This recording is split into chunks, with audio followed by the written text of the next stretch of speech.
देश में जनता मालिक है, कोई नेता मालिक नहीं है।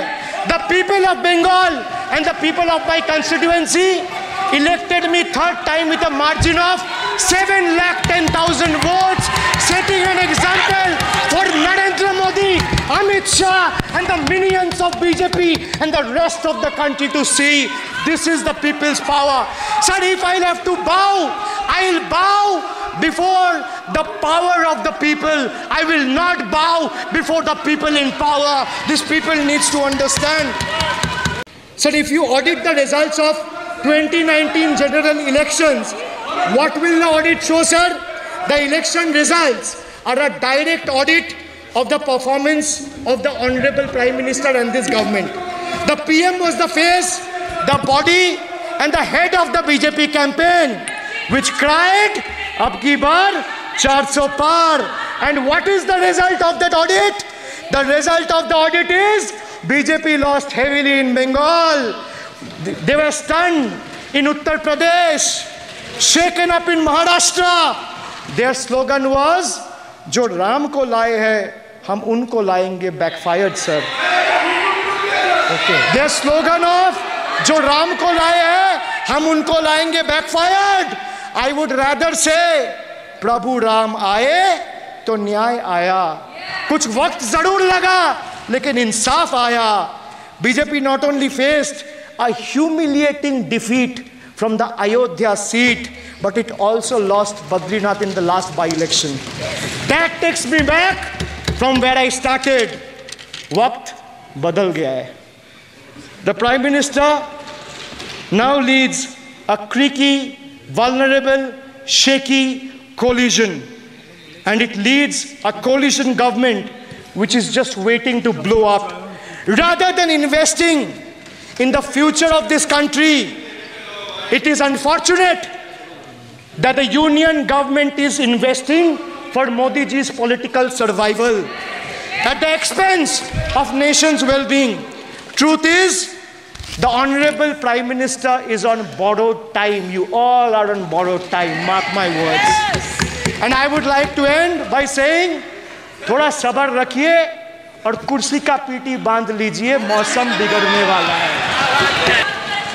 एक नहीं बल्कि 3 बार अनपार्लियामेंट्री लैंग्वेज का इस्तेमाल करा है। 2021 की आप ही की रूलिंग है। बिट्रेड शब्द और बिट्रेड अनपार्लियामेंट्री कैटेगरी में आता है, वो इसका इस्तेमाल नहीं कर सकते। इसके अलावा उन्होंने मिनियन शब्द का इस्तेमाल करा जो आपत्तिजनक है। इन्होंने व्यक्तिगत टिप्पणी करी हमारे यशस्वी प्रधानमंत्री श्री नरेंद्र मोदी पर और इसेंट्रिक शब्द का इस्तेमाल करा। मेरा आपसे निवेदन है कि इन दोनों के लिए, इनको तीनों बातों के लिए इनको माफी मांगनी चाहिए और रिकॉर्ड से ये तीनों शब्द एक्सपंज होने चाहिए। साहब, आप सारा विषय जो आपने उठाया मैं उसको चेक करूंगा और माननीय सदस्यों से मेरा आग्रह है कि कई माननीय सदस्य आसन को चुनौती देते हैं, आसन पर टिप्पणी करते हैं। मैं सभी दलों के माननीय सदस्यों को कह रहा हूँ, इससे बचना चाहिए, उचित नहीं है। किशन रेड्डी जी। बहुत मिनिस्ट्रीज के अभी यूसी सर्टिफिकेट्स कुछ स्टेट से नहीं आते हैं कि उससे अलग अलग स्टेटों से महिला के पर अत्याचार हुआ, 0 1 भी नहीं है। किसानों का अत्याचार हुआ, 0 कुछ भी नहीं है। आज देश में एक प्रांत ऐसा है, उस प्रांतों में ना किसानों का आत्महत्या होता है, ना महिलाओं का आत्महत्या होता है, ना महिलाओं का अत्याचार होता है। एक ही स्टेट है ये। आज जब तक अभी जो भाषण सुना है वो उत्तर प्रदेश के वो वेस्ट बंगाल के बारे में बात करना था, वो शब्द पूरा इधर यूज किया है। ये पूरा भाषण जो अभिषेक बनर्जी दिए आदरणीय सदस्यों, पूरा भाषण वो वेस्ट बंगाल के सरकार के लिए है, भारत सरकार के लिए नहीं है, पूरा वेस्ट बंगाल के सरकार के लिए है वो।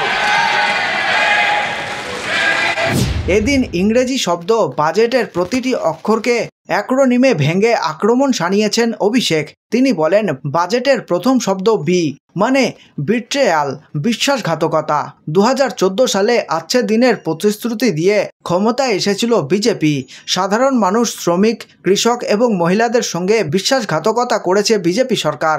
মূল্য বৃদ্ধিতে জেরবার সাধারণ মানুষ।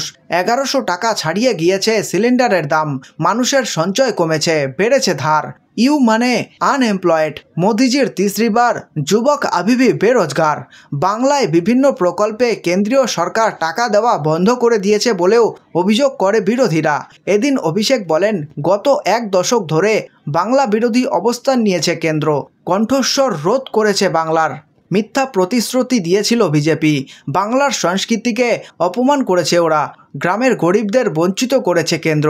নির্মলা সীতারামন শ্বেতপত্র প্রকাশ করুন, কত টাকা বাংলাকে দিয়েছেন। ভাষণের শেষে মোদী সরকারের স্থায়িত্ব নিয়ে প্রশ্ন তুলে দিয়েছেন অভিষেক। তিনি বলেন, সময় বদলে গিয়েছে। দেশের ভবিষ্যতের জন্য বিনিয়োগ করেনি সরকার। প্রধানমন্ত্রীর রাজনৈতিক ভবিষ্যৎ রক্ষা করতে বিনিয়োগ করা হয়েছে। প্রধানমন্ত্রীর হাতে বেশি সময় নেই। শাহরুখ খানের জনপ্রিয় সংলাপ বলে শেষ করেন অভিষেক।